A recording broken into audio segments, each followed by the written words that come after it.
To new TV Telugu. Telangana Congress ప్రభుత్వం group 1 notification నుంచి ఫలితాల ప్రకటన వరకు అనేక తప్పిదాలు చేసిందని, ప్రెసిడెన్షియల్ ఆర్డర్ను సైతం తొంగలో తొక్కిందని తెలంగాణ జాగృతి అధ్యక్షురాలు కల్వకుంట్ల కవిత విమర్శించారు. గ్రూప్ 1 నియామకాల్లో ప్రభుత్వం సుప్రీంకోర్టు ఆదేశాలను తప్పనిసరిగా అమలు చేయాలని ఆమె డిమాండ్ చేశారు. ఈ మేరకు ఆమె ఒక వీడియోను విడుదల చేశారు. జై తెలంగాణ.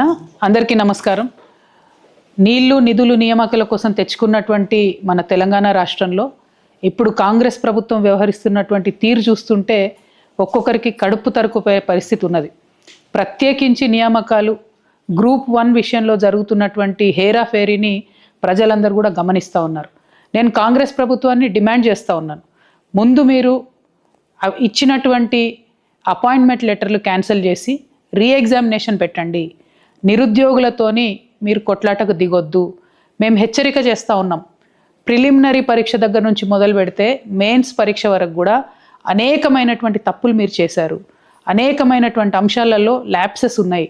అనేకమైన విషయాలలో మీ లాయర్లే కోర్టులలో ప్రభుత్వం తరఫున కాంట్రడిక్టరీ స్టేట్మెంట్స్ ఇచ్చి ఉన్నారు. ఇవన్నీ అంశాలు కూడా గమనంలోకి పెట్టుకోండి. రేపు పొద్దున మీరు డివిజన్ బెంచ్ కూడా వెళ్ళారు. నిరుద్యోగుల మీద ఇంత కక్ష సాధింపు చేసి ఒకటి నుంచి ఇంకో దగ్గరికి లిటిగేషన్ చేస్తూ మీరు ఎవరి కోసం పనిచేస్తున్నారు? ఈ నిరుద్యోగ యువత భవిష్యత్తుతో మీకు అవసరం లేదా అని చెప్పి నేను రేవంత్ రెడ్డి గారిని ప్రశ్నిస్తూ ఉన్నాను.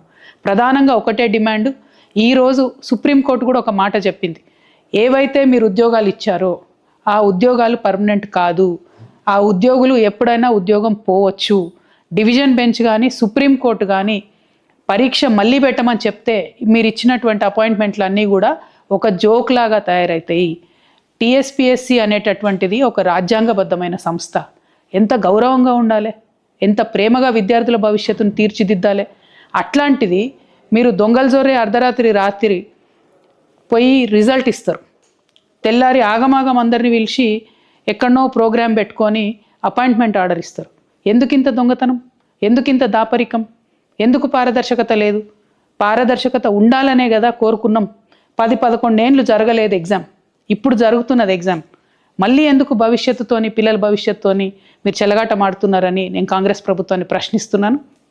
ప్రధానంగా ఒకటి, దీని వెనుక కుట్ర ఉన్నది. ఆ కుట్రలో భాగంగానే మీరు ఏవైతే మెయిన్స్ ఎగ్జామ్ పేపర్స్ ఉన్నాయో వాటిని డిస్పోజ్ చేసే ప్రయత్నం చేస్తున్నట్టుగా తెలిసింది. మేము ప్రభుత్వాన్ని హెచ్చరిక చేస్తూ ఉన్నాం. మీరు కనుక ఇది తేలకుండా డివిజన్ బెంచ్లో కానీ సుప్రీంకోర్టులో కానీ గ్రూప్ 1 విషయం తేలకుండా మెయిన్స్ పేపర్స్ డిస్పోజ్ చేస్తే టీఎస్పీఎస్సీని ఒక్క నిమిషం కూడా నడవనీయకుండా ప్రతిష్టంభన చేస్తాం, ఆక్యుపై చేసుకుంటాం టీఎస్పీఎస్సీ ఆఫీస్ అని చెప్పి నేను ప్రభుత్వాన్ని హెచ్చరిక చేస్తూ ఉన్నాను. ఎందుకంటే ప్రతి అడుగులో కేవలం మీరు పంతంతోని విద్యార్థులను అవమానపరుస్తూ, నిరుద్యోగ యువతను అవమానపరుస్తూ ముందుకెళ్తున్నారు తప్పితే సానుభూతితోని మిస్టేక్ అయితే ఒప్పుకొని ముందుకెళ్లే పరిస్థితి లేదు.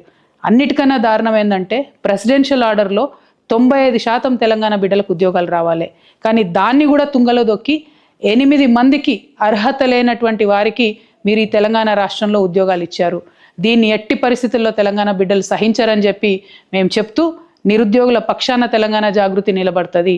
రేపటి నుంచి 15వ తారీఖు వరకు వరుస పెట్టి వారం రోజుల పాటు నిరుద్యోగులకు అండగా రోజొక తీరు మేము కార్యక్రమాలు టేకప్ చేస్తాం. మీరు ఎగ్జాము మొత్తం మళ్ళీ రీకండక్ట్ చేసేంత వరకు కూడా వదిలిపెట్టమని చెప్పి ప్రభుత్వాన్ని హెచ్చరిక చేస్తూ ఉన్నాం. నిరుద్యోగ మిత్రులందరికీ కూడా నేను కోరుతా ఉన్నాను, మీరు ధైర్యంగా ఉండండి. నాకు తెలుసు మీరు వచ్చి ఉద్యమాలు చేయలేరు, మీరు బయటికి రాలేరు. చాలామంది మీరు ప్రభుత్వ ఉద్యోగాల్లో ఉన్నవారు ఉన్నారు, రకరకాల వ్యాపకాల్లో ఉన్నవారు ఉన్నారు.